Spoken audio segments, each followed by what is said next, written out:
Well, folks, I tried. I really did. I managed to squeeze out some genuine empathy for Orangina, and I thought I did a pretty good job. And then I made the mistake of looking at Elon's X, and I remembered why the right is not compatible with empathy. And then I remembered Paul Pelosi getting hit over the head with a hammer and mocked by Schlumper and Company.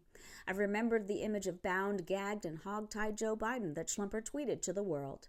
I remembered the assassination threats against Michigan Governor Gretchen Whitmer, and how 1 in 6 election officials have experienced threats because of their job, ranging from death threats that named officials young children to racist and gendered harassment by the right.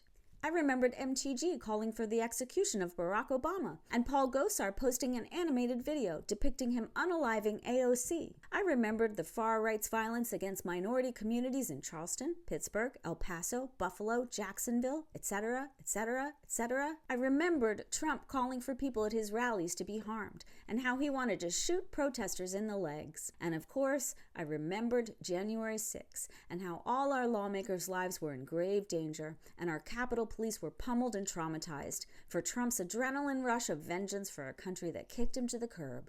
I remembered E. Jean and dozens of women who faced violence at Trump's own hands.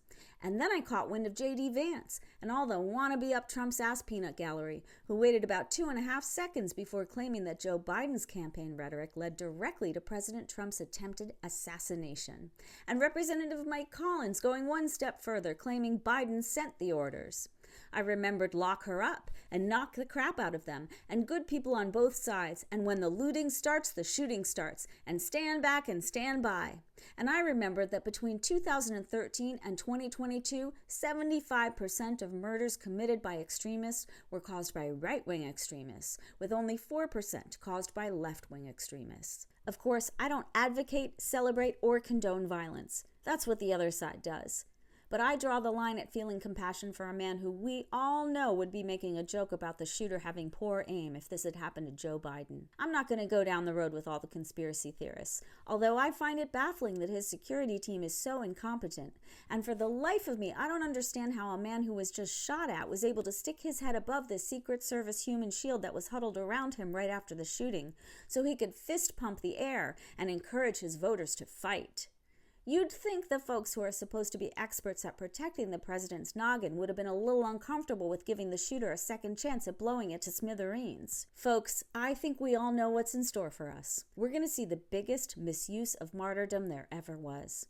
We're going to see mediocre men marinating in victimhood, tossing out thinly veiled calls for retribution and dog whistle after dog whistle for MAGA minions to avenge the radical left. Joe Biden will be painted as a cunning force of evil, at least when he can remember where he is and when to take his Alzheimer's meds. It's gonna be torture. Absolute frickin' torture. And instead of talking about the corroborated testimony of young girls who were allegedly violated at the hands of the depraved sociopath who happens to be the Republican nominee, we're going to hear about a cult leader victim who bravely gave the tip of his ear to save racism everywhere. Yeah. Well, all I can say is I'm going to be sure to remember all the folks who feared for their safety because of Orangina Pervilicious Thelonious Schlumper McPhee's thin-skinned rhetoric over the years. And I'm going to remind the bad actors that malevolent men don't get to turn victimhood into victory. Yeah.